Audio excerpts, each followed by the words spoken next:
Welcome to another episode of Southern Arizona's Nonprofits, the superheroes impacting our community. We're broadcasting live today on the Tucson Business Channel, a division of Mark Bishop Media, and we're in the Stewart Title corporate offices on Broadway in Tucson, Arizona. This show is brought to you by SCIP, SSCIP, the Social Service Contractors Indemnity Pool. They've been insuring nonprofits like ours for more than 3.5 decades. And this is Barbara McClure. I'm the Executive Director of Impact to Southern Arizona, host of this show.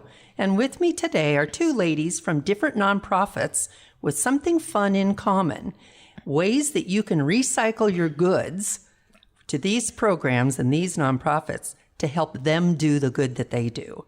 So please join me in welcoming two people from terrific nonprofits in Tucson. Iriz Yazno, she is the director of PMHDC, Southwest Medical Aid. We call it Southwest Medical Aid for short in our nonprofit. Welcome, Iriz. Thank you for joining us. Thank you, Barbara. Thank you for having me. You're so welcome. And also Lia Robles, who is the program director of Youth and Family Services at Thrive, which is one of the COPE clinics here in Tucson. Welcome, Lia. Well, thank you, Barbara. Thank you for having me. You're so welcome. I'm excited because we love the idea of recycling, and I know you're both going to talk about that in some degree, but also I know that we wanted to touch on what COPE is doing and what COPE is, because that's an important part of the community as well. So maybe, Lia, you could start by giving us some information about kind of a quick background and introduction to what COPE Community Services is about. Yes, of course. So COPE was founded in 1974 by a handful of individuals that we sought to increase access to behavioral health care services, substance abuse treatment services, in a response to inadequate resources for individuals living with general mental health services and serious mental health services. And since then, COPE has sprouted and has grown into what we see today. And for nearly now 5 decades, so we turn 50 next year, COPE has continuously expanded services and extended its reach, keeping the mission to serve the community and increase access to care as the top priority. And that has evolved into definitely job resources, training, and we'll expand a little bit about the recycling program that we have. Sure. And it's such a big part of Tucson. And now, with so much attention on mental illness and mental well-being, really, mental health, if you will, rather than the illness side of it, it's such an important part. I know we refer a lot of people to COPE from Impact. So we're so happy you're here. And they've certainly expanded over the years to lots of different things. Yes, definitely. Our outreach isn't just in Tucson. We definitely have clinics in Villa Verde and all throughout the county. So it's been amazing to see how the organization has grown. That is neat. Not to put some pressure on you, but do you know how many clinics there are in all, or roughly? Integrated health clinics. So we are integrated in the sense that we do both behavioral health and physical health, as well as substance abuse treatment. We have, I'm going to say 6 major clinics. Oh, that's nice. We have the Evolve program, which is our job training program, where we do the recycling, which is a one building that we have. And then we have a clinic out in Villa Verde. And then we have the youth clinic that I'm the director of. Gotcha. Boy, there's a lot of people being helped out there. That's exciting. Thank you. And I think, Iriz, too, I want to give you a chance early on in the show to kind of pitch what you're doing. So how about, maybe you could first explain that interesting name of your company, because it has so many acronyms in it. Yes. So we are part of PEP, and PEP stands for Portable Practical Educational Preparation. There you go. And so that's the big organization that we're part of. And PMHDC is one of the programs of PEP. Oh, okay. And so we're under their board of directors, the PMHDC. And PMHDC stands for PEP, Microbusiness Housing Development Corporation. Okay. And then when we became part of them, we became PSMA, which is PMHDC, Southwest Medical Aid. Right. It's you can see why at Impact we call them just the Southwest Medical Aid. So we appreciate it, but it is good to know. It did take me a while to learn all those acronyms. Oh, I'm sure. And we worked with PEP as well. So I was surprised to find out that you were part of PEP. Mm-hmm. So that was kind of a fun thing. And for the listeners out in the audience, my husband and I went off to Mexico with our family, and we took all of our children and our grandkids to a week-long vacation. And on the second day, I broke my knee. So I came home to Tucson, and I called Iriz because we at Impact utilize the equipment. They have medical equipment that they loan out or let people have. And so we have it up at Impact, but we did not have a wheelchair with a platform where you could keep your leg out straight elevated, because I am in a leg brace from my ankle to above my knee. So it's been kind of an entertaining month, but they were definitely the people that came to the rescue for me as well as for so many others in the community. So it really was perfect timing. We knew who to call. So those are the two that we have today with us. And Iriz, maybe we could start off with, because it's this idea of recycling. And so maybe you could tell us what kinds of services you share with the community and then how you get these items. Certainly. So we are, of course, a nonprofit 501c3 organization, and we're dedicated to providing durable medical equipment and medical supplies free of charge to qualified charitable organizations for distribution to those who may otherwise go without. And by qualified, I mean those agencies that have signed a program agreement with us. We ask each agency to provide a copy of their determination letter or the letter identifying them as a charitable organization. Sure. So, and then what we do is just collect. We receive donated equipment from individuals, clinics, hospitals, and we recycle them. We distribute it to people that need it. And we are not a loan closet, so whenever the person receives the item, they get to keep it. If they decide to bring it back, they can. If it's in good condition or in a condition where somebody else can use it, then we accept it. Sure. Well, I know when I'm done with the wheelchair I'm using, because it's definitely going to be short term, then I will return it to our closet. We have at Impact where we keep the medical equipment that we get from you for our clients. Mm-hmm. So it really is handy to recycle those things. And we actually get a lot of requests for wheelchairs from our clientele, because I think a lot of people end up in a wheelchair, at least temporarily. And it seems like I've talked, well, maybe it's because I am walking around with a knee brace on, but a lot of people say to me, I just had my knee replaced, or who's the doctor you're going to see? So it's, when you're aware of something, then you're super aware of it. And honestly, I think I've run across 20 people that have had a knee replaced in the last month. It's just kind of a strange coincidence. But I think because we have quite a bit of senior clientele in our group, that we often have seniors coming in to get wheelchairs for their family members. So it's kind of an interesting thing. That wheelchairs are our highest. Are they? Asked for item. Interesting. And we run out of them very quickly. I mean, as soon as they come in, they're already, requested. Sure. They are taken. So the problem that sometimes we get is that we don't have, they bring them in without footrests. Yes. So now I'm trying to search for footrests for the people that need that. So, but sometimes they're just grateful to just get a wheelchair, no matter what condition. Oh, I can appreciate that, because when I came out of the orthopedist office, I went down the hall and they gave me crutches. And when they brought those crutches out, I kind of panicked. I said, "Oh, I'm not going to be able to do crutches. I'm sure I don't have the arm strength to do that for 2 months." And I said, "I'm going to have to find a wheelchair. I just can't." And I'm actually doing very well on the crutches. It was just this psychological thing.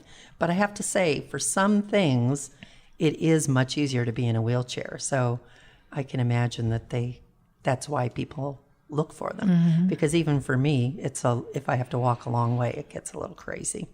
So we'll definitely pass on the one I give up. And I think in our community, Impact is up in the northwest Tucson area, so we are sandwiched kind of between Sun City and Saddlebrook, the two Saddlebrooks up there. So I think there are a lot of people who end up with a wheelchair through insurance who then recover, and they have a wheelchair and they don't know what to do with it. And I don't know if they just take it to the Goodwill or if they know about you. So I'm hoping that this show will introduce you to a lot of the people in Tucson and around the area who might even have them in the back room or just don't know what to do with it now. Yes. As a matter of fact, we are picking up about 15 hospital beds from Sun City this morning. Oh my gosh. So we were very fortunate because hospital beds are another item that is very much in demand. So we are very grateful to them for donating those. You know, it's funny, we McClures have a hospital bed, and it's so funny because we've had it for probably 20 years, and I have 3 boys. And so all the neighbors in our previous neighborhood, they all knew we had a hospital bed, and it went around to probably 10 different people over as many years. And my husband and my kids they were pros at setting it up. They could be in somebody's house, and 20 minutes later, that hospital bed was set up with the sheets and everything, and they were out the doors. But that's something too. I don't think I realized you had hospital beds. So that's really important to know. All right. Yes. Well, now we are going to have. Well, sure.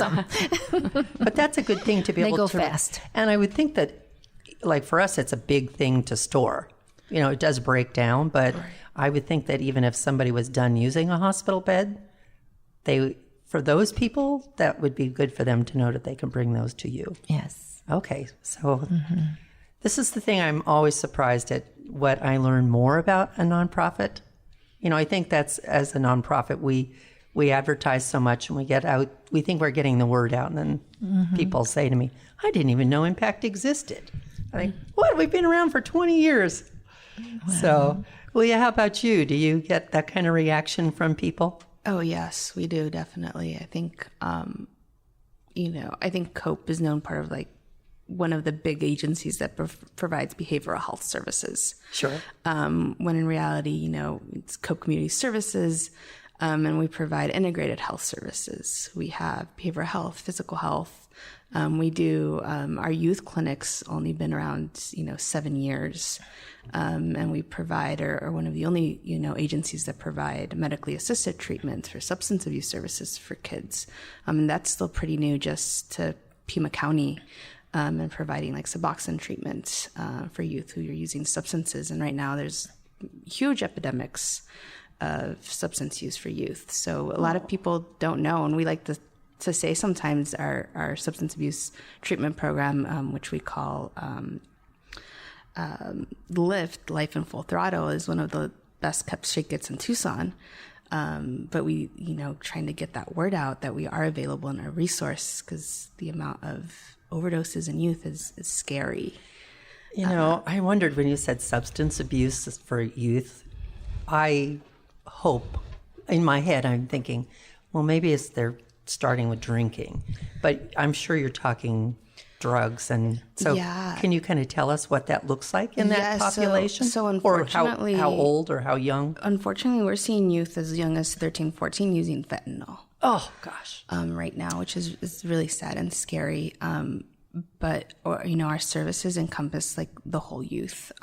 So providing support in regards to case management, individual therapy, group therapy, case management support, and that medically assisted treatment with our doctors, providers, family support. So just being a great resource looking at everything the youth is going through. But yes, unfortunately, we're looking at, it's, back in my days, I say it all the time. I was scared in high school of people using marijuana, and cocaine was like the scariest thing maybe in high school. Now we're looking at fentanyl. And it's scary because now it's like they're targeting youth when selling fentanyl. So, it is an epidemic that is happening, and having that resource available to parents and youth, and knowing that it's out there and we're available is super important. And we have those services as well for our adults. And for our youth, we transition them. We actually let them stay at our youth clinic till about 22, because no 18-year-old is ready to be an adult. And that transition, when it's appropriate, is we make it as swiftly and as best we can too. Nice. So if on the website for the podcast, we put up both organizations' contact information and how you would connect. But out of curiosity, if, say, a parent is listening to this and they're thinking, oh gosh, I need some help with my child, and how do they go about, what's the process like in contacting COPE? How does that work for a parent? If I were a parent that had that problem right now, I'd think, okay, I'm going to call the phone number. I'm going to go to the website. But can you kind of walk us through what happens when someone comes in? Yeah, of course. If the parent wants more information, our website's going to be the best place to kind of just get the general of all the resources we have at copecommunityservices.org. But they could always call our intake line, and that's 520-205-4732. And they're going to give you information again as to what resources, what's appropriate, they'll, given their situation. And even at that time, if they're ready to schedule intake and get enrolled with us, they'll schedule it right then at that moment. Okay. So they can get them enrolled. And then is it so they can be at home and then they just come and take classes? Or you said they can stay at the clinic, so depends on the right situation. now, since COVID, we do things in person. We have options to engage in groups, in appointments via Zoom. We do a lot of things over the phone, but we do try to encourage them to come in the clinic because, especially for youth, we want them involved, and, you'll get them more involved and more engaged if they're in the clinic, but we understand their situations where things can be done over the phone. Sure. And same thing for our adults. All those options are available for them, whether it be via Zoom, so via video call, or phone, or in person. That's one thing that did come out of COVID that was kind of nice, the ability to still have some of those things. Right. I'm still appreciating telemed. I'm not doing it for my knee, but in general, I think it's just a nice opportunity that has stayed around afterwards. Well, that's exciting to know that you're there for them, and it's kind of sad to think that kids are using fentanyl at such a young age at all. I think I'm frustrated that they're using it anyway. Anybody is using it, especially while it's so scary. Well, I wanted to ask Iriz, too, about, with all the services you're doing and this idea of, it's kind of an interesting thing.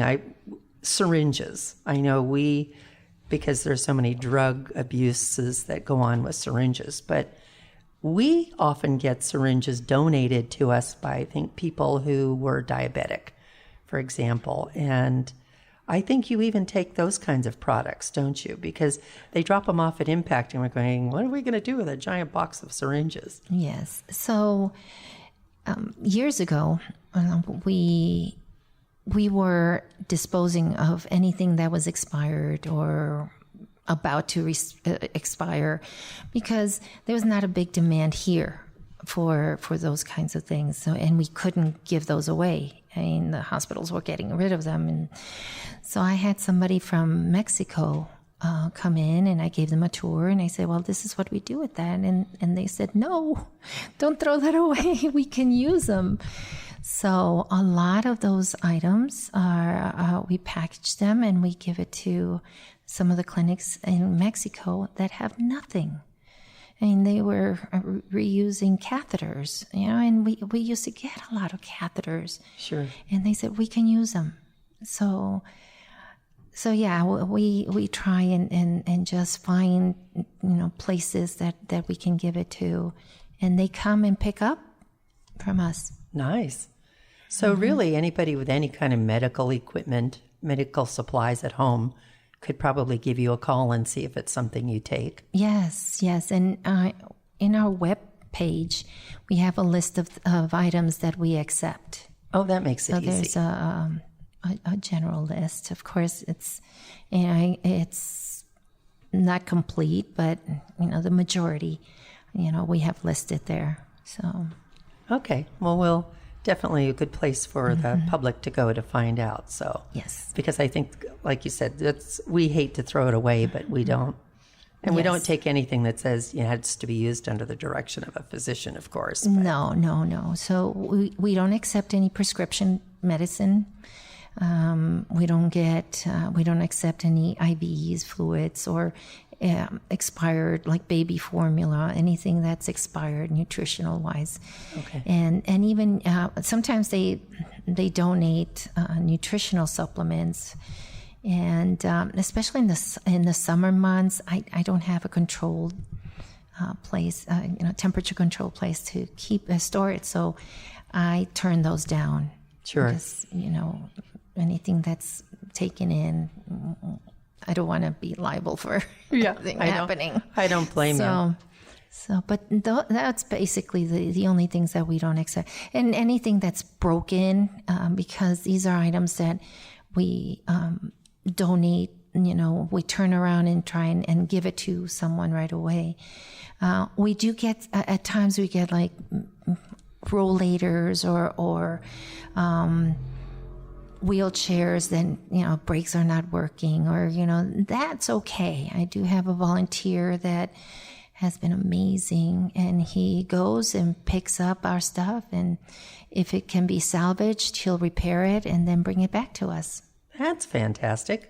You have to have a handyman, I'm sure, in that business. Yes. So you must have a large warehouse. I'm picturing hospital beds and wheelchairs, right? We run out of space very quickly, especially in the larger items. It's about a 5,000 square foot facility. We do have other places that, we also have 2 20-foot containers where we store all the durable overflow. Nice. And then another warehouse that's a little bit smaller than ours, and we do keep some of our additional items. Sometimes we get exam tables that occupied a lot of space, dental chairs. We have dialysis chairs that were donated to us a couple months ago. So we needed that space to store them. Sure. That must be an interesting thing to turn around and give out, like a dental chair. Dental chair, yeah. Do you have dentists who come and Oh, get them? yes. Actually, they're already spoken for. Oh, my gosh. I can't imagine. I mean, I would never have thought that. So so you're also then kind of business to business then, right? I mean. Yes, and they're given to clinics that don't have anything that, in Mexico. So a lot of them come from Mexico and pick up these items. Well, so, I mean, if there's a local place that want them, of course, that's our priority is the local community. But I wonder if even dentist offices know, right? If I were a dentist and I were remodeling, I don't know if I would think about, I don't know. It's just, so that's fun to share. Thank you. Yes. But, know that the reason they're giving it away is because they're an older style, or they're remodeling and want to get an upgraded brand. But I was thinking if they're upgrading to a current chair and they have a line of chairs that they could donate, I wonder if they even know where to go. So hopefully they will have found you through this. Yes. That's fun. Even exam tables and things like that. I was thinking more of things that individuals would use personally versus businesses, but that's good to know you do both individuals and businesses. Yes. Nice. Thank you. Well, Lia, I was going to ask you a little more because I know you have kind of a recycling program, and maybe you could talk to us about Evolve. Yes. So Evolve is our recycling program.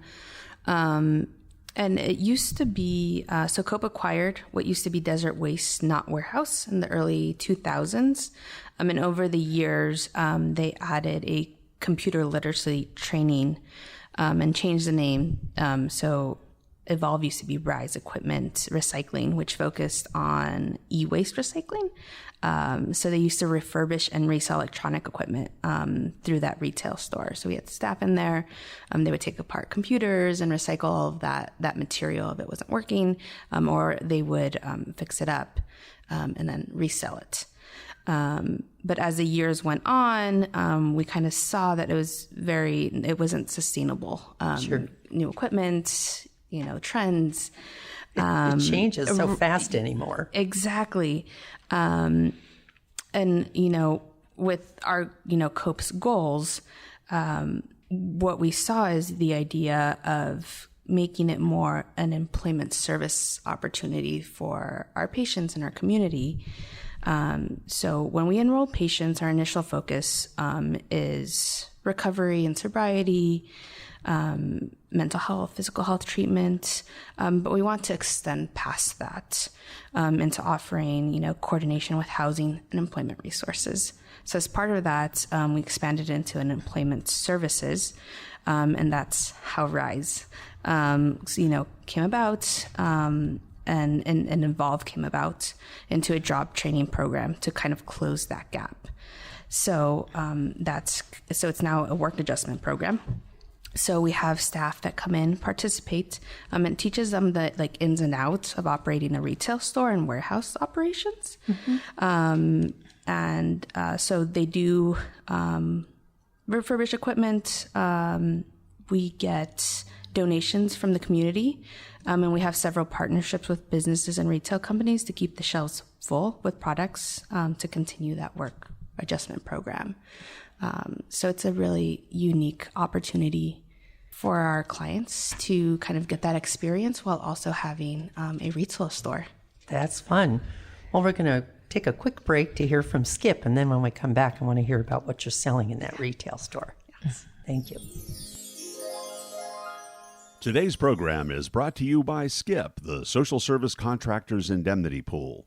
Skip is a member-owned, member-directed insurance provider with more than 3 decades of insuring Arizona social service organizations for their property, general and professional liability, and auto claim exposures. With an Arizona-based staff of claim underwriting and risk management professionals, Skip specializes in providing personalized service, affordable premiums, and coverage which meets and often exceeds the state of Arizona's contract requirements for social service providers. For more information, visit our website at www.sscip.org or ask your insurance agent about protecting your organization with insurance coverage through Skip. All right, we're back, and I am here live with 2 women who work in nonprofits that are recycling your goods. You can donate your goods to these 2 organizations, and they'll turn around and do good for the community with them. So we have Iriz with Southwest Medical Aid, which has a longer name as well, and Lia Robles, who's here with one of the clinics from Cope. And so we were talking about their program called Evolve and the retail store. So I'm curious, what are you selling at the retail? Is it like a thrift shop? So yes, a little bit of everything. Yeah, but we do get donations from big company stores. So we do have new products in there as well. Oh, okay. Really, one of the things we do not sell, we don't sell clothing, but we've had grills in there. We've had housing, products. We've had, computers and electronic equipment in there. So we have an array of things stocked. Again, the majority of the things, though, we do not sell is clothing in there. But yeah, it is kind of like a thrift store. However, we do have new products in there because we do get donations from collaborations we have with businesses. Nice. Yeah. So where in Tucson is it generally? What part of Tucson? If I wanted to go down and shop. Yeah, of course. So Evolve is donated on the northwest side of Park and 22nd behind the 7-Eleven. Oh, okay. Yeah. That should be easy to find. Yeah. Huh? Nice. Yeah. And I know you do bicycles, or there's a bicycle program or component. I thought this was great because Impact serves a lot of homeless people and a lot of people who don't have access to transportation. They're just low income and can't afford a car. And we live where there is no bus service. Our organization is housed up in Catalina, and the bus stops literally on our street is the last northern bus, and we're on the south side of Catalina. So it's another 2 miles of community that everybody has to walk. And so it's, and that's just in Catalina. So bikes are a big deal at Impact and up in Catalina. Yeah, so our bike shop is in a collaboration with our PMA Prevention Partnership, Byzantine Bike Shop. It's so what happens in the bike shop is we have, again, clients, and a lot of them are youth. So this is kind of, so the Evolve is our adult staff, and then we have the bike shop that are youth, and they actually repair bikes, nice. And then are able to sell them. So our staff in there who are employed actually walk the kids through the actual process of fixing the bike. And educate them, again, on how to work in a retail store, what that process is, fixing them up. The youth actually get to keep their own bike that they fix, as well as sell for their bikes. So it's a great training for the youth, and a lot of it is some volunteers hours are completed too. They get the bike for free of charge. We do have more details coming out as to the details of that program. It is still growing, but it's actually a great opportunity for our youth to kind of get involved, have something to do out in the community. And again, yes, bikes are a big thing here in Tucson. So someone could come in and buy a bicycle from you? Yes, and they can also donate if one isn't working, because part of the bike shop is to fix it. There you go. That's what I was thinking for people who have them in the back. So anybody can go. I mean, there's no qualifications they need to meet in order to get them. So to get them, the people working in the bike shop are COPE enrolled clients. Yeah. Okay. Yeah. So anyone working is COPE enrolled. But again, it is quick, easy process to get enrolled. And we accept all type of members. We're always looking at making sure our services are available to all individuals in the community, whether it be through their insurance access, and we're always looking for grant opportunities to make sure our services, again, are available to everyone. So, Lia, can people come down and buy a bike? Yes. Okay, and I think, was that what you were thinking, Iriz? Could any of us come in and buy a bicycle that's being repaired? Yes, I know right now the program's not fully up and functional. Sure. And there's more details to come from that. And I'm sure we'll share that on our website. But yes, the idea is that they will be able to come and buy the bike, and the youth will also get to keep one. That is very fun. Yeah. Okay, so we don't want everyone rushing down to get a bicycle. To get a bike, yeah. Not yet. Now, do you accept any exercise equipment? Yes. Yeah. And if people want to donate, full details on what we accept and donations, they can go to our website at copeevolve.org. Now, that's a very good question. And you know what, Iriz? That's a good question for you, because we have had people donate treadmills.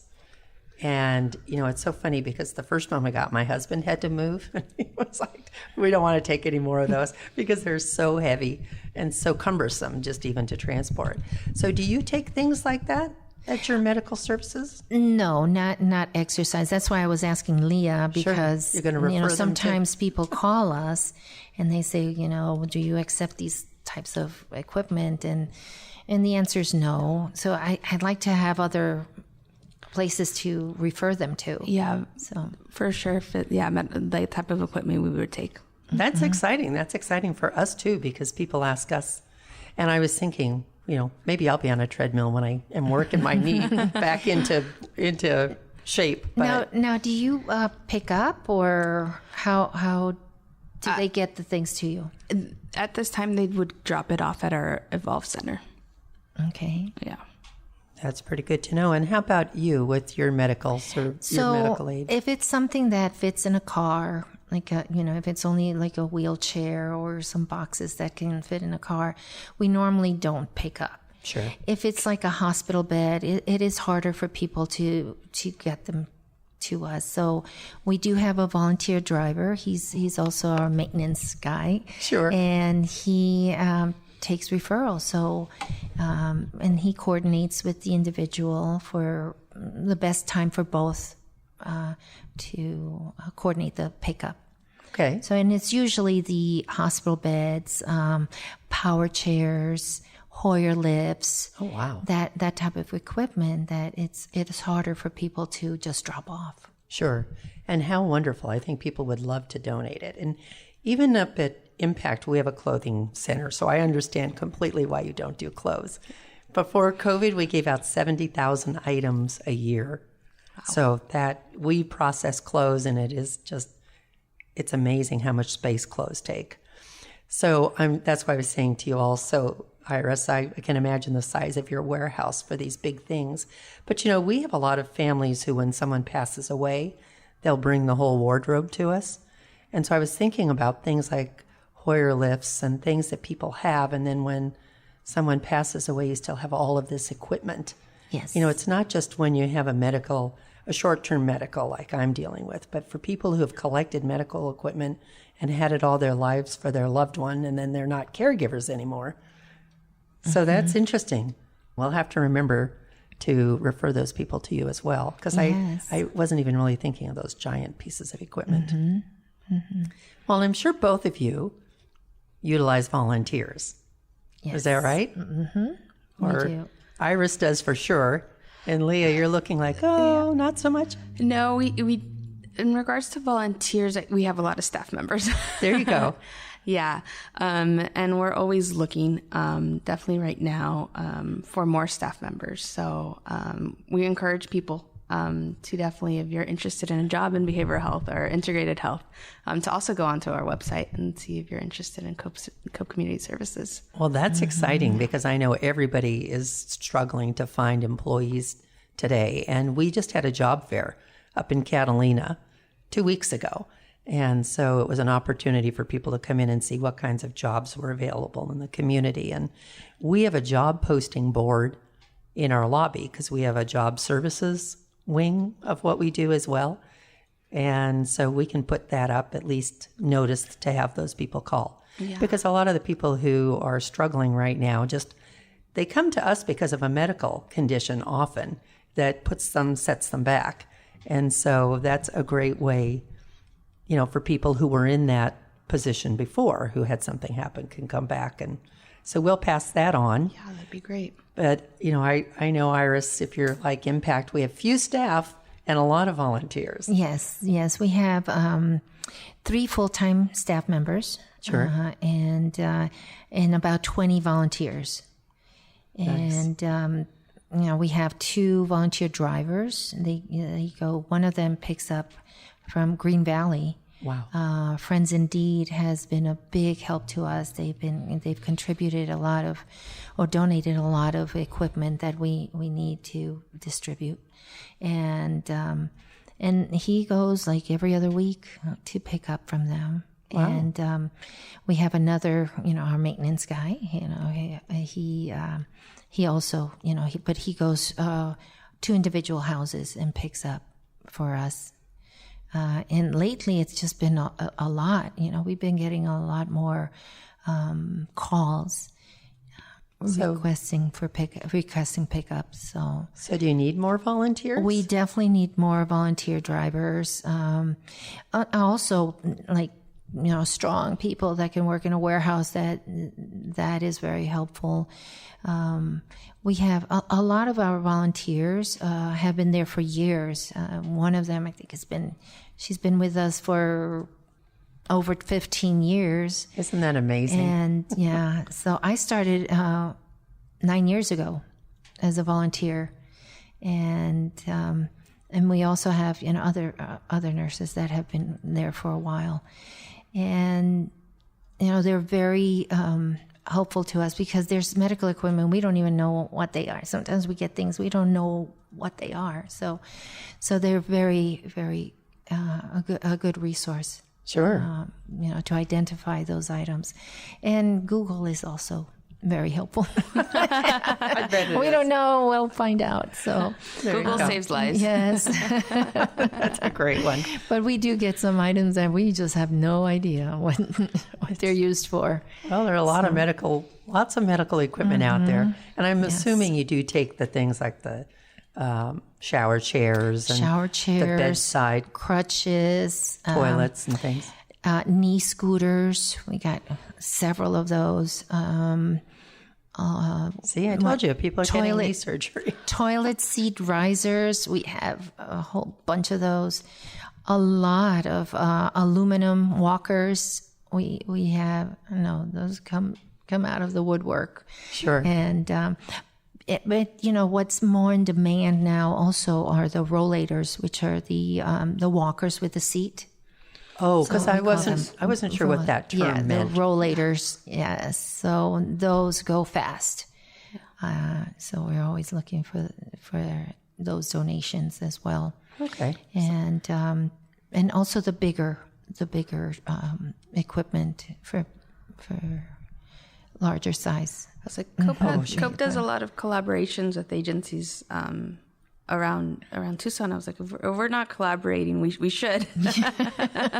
See, that's what happens on this show. Right, because we have a lot of adult patients. A lot of my experience prior to working with kids is in our adult. And we've come across so many times where our patients need that, and many of them are so low income and can't afford that. And it's like, where do we go to find them?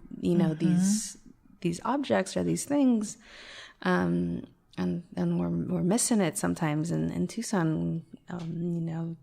So we aren't collaborating. We'll need to get on that. That's right. I know. See, it sounds like you could collaborate in so many different ways, truly. Yes. And then let me ask you too, Lia, what is COPE strategically focusing on today as the organization looks forward to the future? So, for a large chunk of time, COPE had placed a lot of focus on adult services. And right now, although that is still a large focus, have been focusing a lot on our youth services. I am the program director. I've just actually taken on that role. It's new to me. So kind of looking at growing that, continuing to let the word out on, like I mentioned, the substance abuse program that we have, which we call LIFT, Life in Full Throttle, letting people know it exists. We don't want it to be a secret anymore. We want to let the community know. We collaborate with a lot of people, including schools, and we have staff in the schools, nice. Which is amazing, and we're getting a lot of referrals. And it's awesome to see that mental health is not such of a stigma anymore. Mm-hmm. And it's, it's bringing people in and letting them know COPE exists and we're here for you and supporting you. So seeing that kind of shift has been great, especially for youth. They're not scared anymore to come talk to us, or their parents aren't scared that, they're coming to us about things. We're also in talks with the Pima County Health Departments to roll out an aggressive campaign to target youth in the community to access mental health, to let them know they're not alone. So that hopefully is going to come here pretty soon. Nice. Well, we'll have to get some brochures for that from you to put in our lobby and in our food bank. In the month of September, we had 680 families come to Impact for the food assistance. Wow. And it's like you were saying, we're known in the community as the food bank, but they don't realize we have all these other support services as well. And same thing with donors. We have so many donors in the door that I think, we could put Southwest Medical Aid flyers in the lobby and people would say, oh, I can take things here. So we'll make sure we have some more information from both of you to help spread the word, because it is so important. And I think it is nice to see that stigma around mental health change. And I just have to say, I have to share this because we did this at Impact and it was just shocking to people. This idea that kids are getting into drugs, heavier, harder drugs, younger and younger and younger. And we have a lot of grandparents raising grandchildren.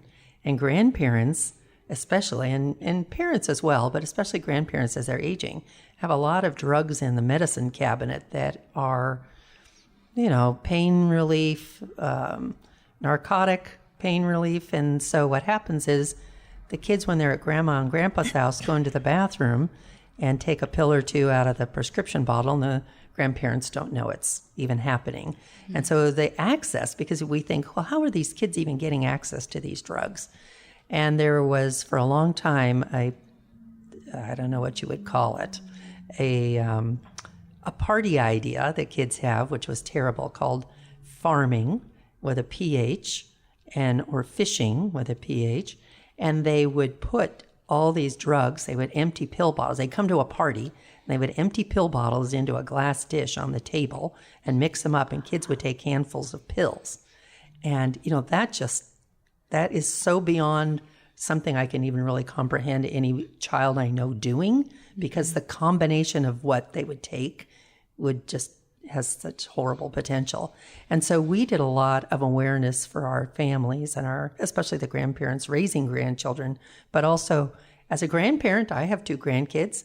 And you know what? If they came in and, you don't think about it, they're going in to use the restroom. So they're just using your bathroom. And then I never look in the pill bottle to see, how close I am to the end of it. So I just think that's important to know. And I think I'd like the listeners to know, if you have leftover drugs at the end of a prescription, or you just didn't finish them, that you really need to find the place to dispose of them. And there are so many places that offer medical, pill disposal, and you can't flush it down the toilet because it gets in the water system. And I think so some awareness to have people realize that these drugs are out there. And I'm sure that's the same with mental wellness pills, for anxiety and for other things. It's not necessarily just painkillers, but kids are getting access to all kinds of things. Yes, and it's also educating youth and adults that unfortunately sometimes,